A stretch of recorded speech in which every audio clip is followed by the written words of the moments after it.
En Metropolitan 88.5 FM caben distintas visiones del mundo. Confrontamos ideas y nos encanta el debate. Son nuestros estelares, los protagonistas de los siguientes minutos en Buena Costumbre. Tenemos que saludar con especial afecto y cariño a nuestro estelar de los días miércoles, de los días jueves, perdón. Hoy día es jueves y nos corresponde saludar con admiración a don Andrés Cruz, analista político, académico universitario, doctor en etcétera. Andrés Cruz, un privilegio tenerlo esta mañana con nosotros aquí en Buena Costumbre. Muy buenos días. ¿Cómo estás, Andrés? Buenos días, muchas gracias por esa presentación. No todos me admiran tanto, por lo tanto yo celebro, Álvaro, que tú digas eso. Buenos días, Álvaro, buenos días. Yo quiero sumarme a los elogios que hace Álvaro Andrés y decir que además es muy simpático. Sí, así, o sea, a los elogios no, que hace Álvaro hace Andrés. Caigo bien, Constanza, así que muchas gracias. De hecho, tengo fama de ser un tanque a pedales. ¿En serio? No te creo, pero ¿cómo? En algunas cosas puedo colaborar. En conversaciones de esta naturaleza parece que soy más jovial. Pero en otro tipo de aspectos no hay gente que no me quiere mucho y así es la vida, ¿no? Sí, claro. Uno no es monedita de oro, pues, Andrés, así que no le puede caer bien a todo. Exacto. Claro. Oiga, bueno, un comentario, Sí. Excelente el programa ese que están anunciando la ficha de libro. Por si acaso creo que es necesario, creo que hay que darle más preponderancia a la cultura y felicito que hayan este tipo de iniciativas en este medio. Eso Sí. quería manifestar. Muchas gracias, fíjate que va todos los días el ficha de libros con el profesor Lester Aliaga, que además es un eximio locutor de radio de muchos años, gran persona. A las 11, a las 5 y a las 22 horas es un microprograma donde se ficha precisamente un libro en particular con el comentario del profesor Aliaga, así que todo bien. Muchas gracias, Andrés, por haberte fijado en ese detalle. Ya, doña Constanza, usted comience con el diálogo con Andrés Cruz. Comienzo yo. Algunas reflexiones respecto de lo que pasó ayer y de las demandas sociales que están vigentes. ¿Cuál es la sensación que tienes tú, Andrés Cruz, respecto de los 4 años del estallido social? Fíjate que ayer hicimos una pregunta aquí en Buena Costumbre y preguntamos si la audiencia consideraba que el país estaba mejor o peor que el 18 de octubre de 2019 y el 97% dijo peor, 97%, es decir, casi todos los que se pronunciaron encontraron que el país está más mal ahora que hace 4 años. Andrés. Yo no tengo esa percepción tan negativa siendo un individuo caracterizado por no ser tampoco muy optimista. Sin lugar a dudas que el estallido social, la rebelión que se dio, o más que rebelión, la revuelta, para colocarlo en su marco específico, responde a una dinámica o consecuencias de un modelo o un sistema de vida que nosotros teníamos. A mi juicio no hubo ningún tipo de organización, fue algo que efectivamente fue levantándose de manera espontánea, hubo muchos catalizadores que se suman a la actitud de ciertos personeros de gobierno que tuvieron una actitud muy indolente, muchos comentarios que se fueron realizando de manera consecutiva en un muy corto tiempo. Y en un modelo segregado, eso genera catapulta o cataliza en realidad las actitudes rabiosas y muchas veces resentidas. Es efectivo que creo que nos resta mucho por avanzar, caminar, pero de ahí a sustentar que estamos en una condición desmedrada, muy mala, creo que es un exceso. La institucionalidad está funcionando, creo que tenemos una estabilidad que dentro del contexto de los países latinoamericanos y dentro de la realidad que nos corresponde también vivir, nos permite tener ciertas certezas hacia el día de mañana, que a uno le gustaría que fuesen más contundentes, sobre todo vinculadas a los derechos sociales, que indudablemente implican un desafío importantísimo. La situación de educación, salud, vivienda, están en condiciones iguales a las que nosotros teníamos con antelación. La única diferencia quizás es que nos dimos cuenta de algo que estaba latente y que salió a la luz. Había muchas personas, dentro de las cuales yo me cuento, que referían que había un problema en torno a la segregación en la prestación de servicios de estas características y que implican ejercicios de derechos que son fundamentales, y que esa segregación implica que teníamos dos velocidades en virtud de las cuales estábamos prestando este tipo o permitiendo este ejercicio de estos derechos que podía implicar el día de mañana justamente una desazón que podría conducirnos a una inestabilidad como la que se vivió en un punto específico. No creo que la respuesta constitucional antes, respecto a la cual yo participé, ni ahora vaya a ser la única y exclusiva vía para lograr una solución de los problemas. Creo que es uno de los caminos que hay que recorrer, pero hay que asumir que se vienen tiempos, o estamos viviendo tiempos complejos, pero más que por un asunto de realidad interna, por un contexto de cambio de época que nos afecta a todos. La inteligencia artificial, la irrupción de las redes sociales, un modelo que trasciende a lo que es la cooperación y el modelo de convivencia, sino que implica empujar la individualidad y la competencia entre sujetos que se desarrollan en una misma comunidad, que obviamente tienen consecuencias. Yo salí a marchar el 18 de octubre del año 2019 y tenía perspectivas y sueños y esperanza en torno a poder generar una sociedad más igualitaria. Pero al poco tiempo uno comenzó a constatar que finalmente, más que comunidad, había individualidades, había identidades, había sumas de sujetos que tenían demandas de distinta naturaleza.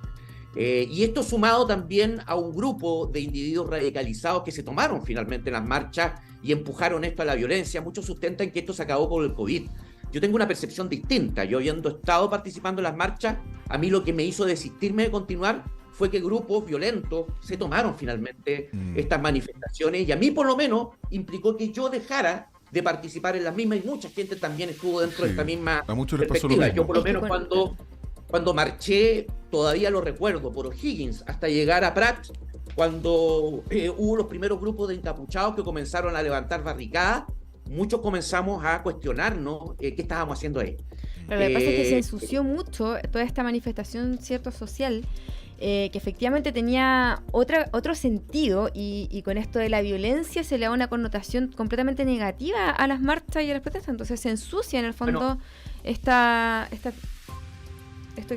manifestaciones. Ahora, Constanza, yo creo que hay que tomar en consideración también que esto, a mi juicio, lo que es este estallido, esta revuelta, es una consecuencia de algo que se viene desarrollando, se viene acumulando, esta energía, este malestar que se viene acumulando hace mucho tiempo. No se trata de despertar o no despertar. Esto hay que abordarlo. Hay que abordarlo, efectivamente. Y ahí es por donde nace, donde dicen, cierto, no son 30 pesos, son 30 años. Bueno, quedaron en la mesa muchos aspectos. Quedaron en la mesa ¿qué vamos a hacer con educación a futuro? Los problemas de educación no los hemos abordado, y efectivamente tenemos una problemática profunda en ese sentido. No puede ser que haya personas que por vivir en determinados lugares tengan que educarse en determinados centros de formación y otros no, sin que nunca tengan contacto. No puede ser que tengamos sistemas de salud en la que el que tiene recursos va a ver satisfecha su necesidad y el que no, finalmente va a tener que esperar largo tiempo para ser atendido.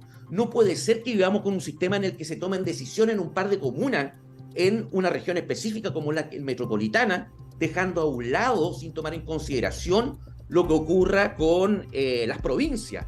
Por lo tanto, no puede ser que todavía tengamos una dinámica de funcionamiento que no tome en consideración las demandas de género o la perspectiva de género. Andrés, no puede ser que no reconozcamos a estas minorías como son los pueblos indígenas.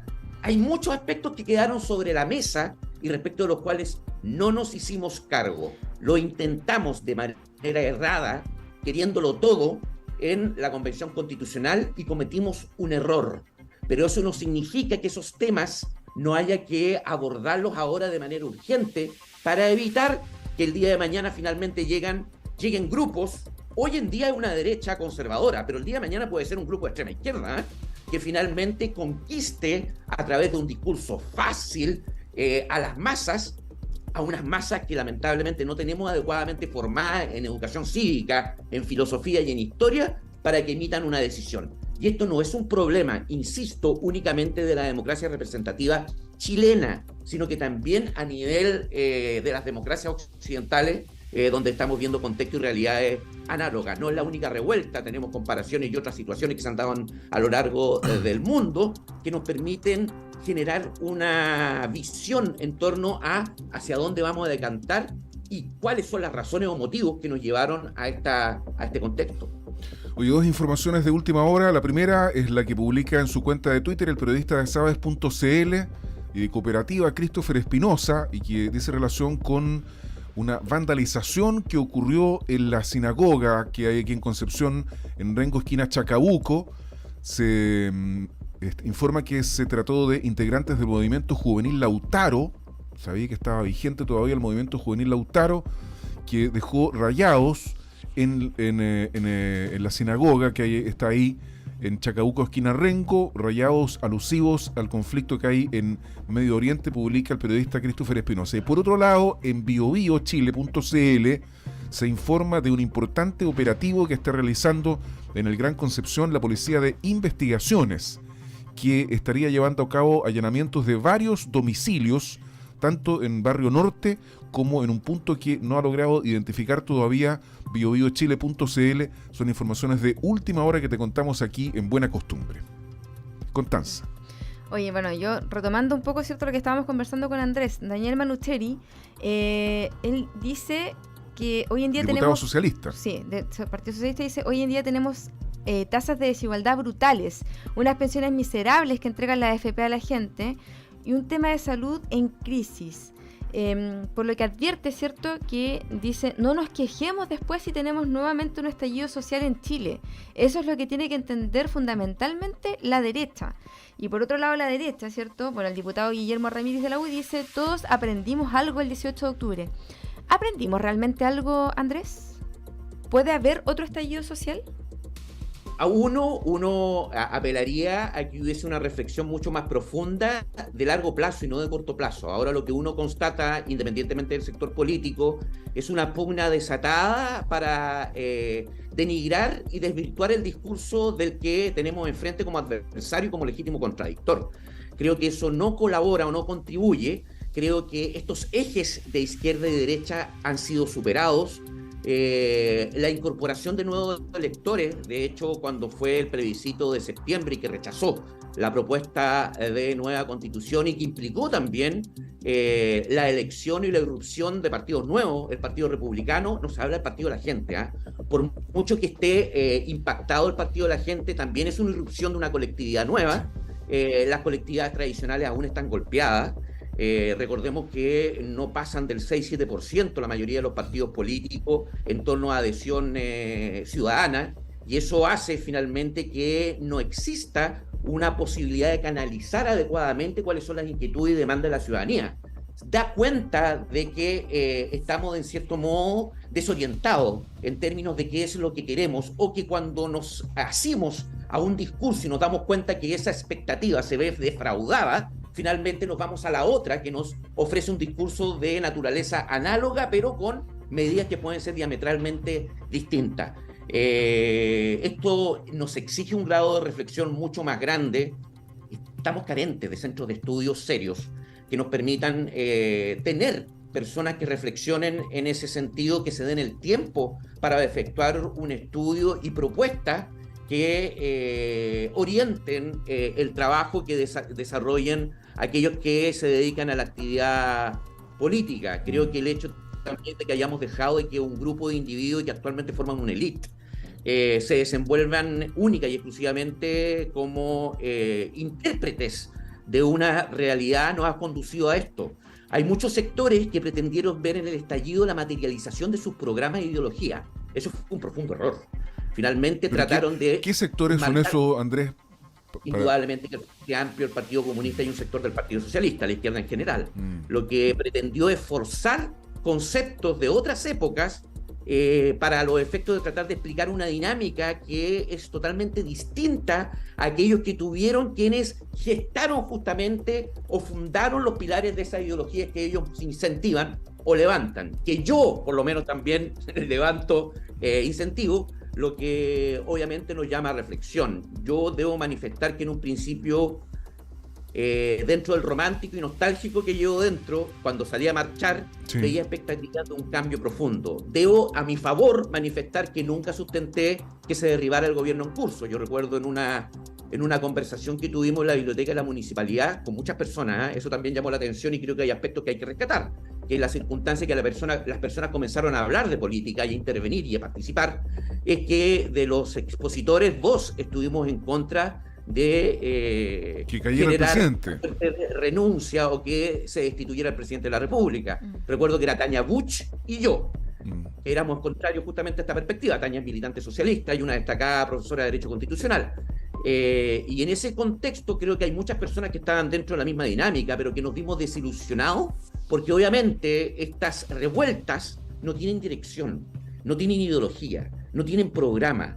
Y eso hace que finalmente uno tenga que tomar ciertos resguardos, con prudencia, ver lo que está ocurriendo, no abrazarlas y finalmente interpretarlas como uno desearía que ocurrieran las cosas. Uno tiene que ir viendo cómo se decantan para evitar que la institucionalidad finalmente se coloque en riesgo. Yo creo que la democracia estuvo en riesgo y que una de las cosas que hay que felicitar es que se logró enmarcar institucionalmente a través de esta justamente perspectiva de convención constitucional. Fíjate que se nos fue el tiempo. Nosotros estamos preguntando nuestro sondeo de opinión de cada mañana. ¿Crees que hubo una operación para derrocar a Sebastián Piñera? Esa es la pregunta. ¿Sí o no? Alternativa A, sí. Alternativa B, no. ¿Qué habrías contestado tú a nuestro sondeo de opinión, Andrés Cruz? Absolutamente no. Creo que tuvo una cariz absolutamente espontáneo. No hay nada que nos permita a nosotros especular y estar con esta enfermedad de la conspiración de decir que todo viene de afuera. No tuvo esos ribetes. Y yo insisto, porque uno salió a marchar y yo constaté cómo se veía, por lo menos aquí en Concepción, se expulsaba a quienes levantaban banderas de partidos políticos de extrema izquierda o de izquierda. Por lo tanto, no era eso lo que la ciudadanía buscaba. Hay otros aspectos que no necesariamente nosotros vamos a colocar dentro del nicho de la discusión de que corresponde al sector de la izquierda, de la derecha o del centro, porque esos cánones ya no responden o ya no satisfacen a las preguntas y a las demandas de la ciudadanía.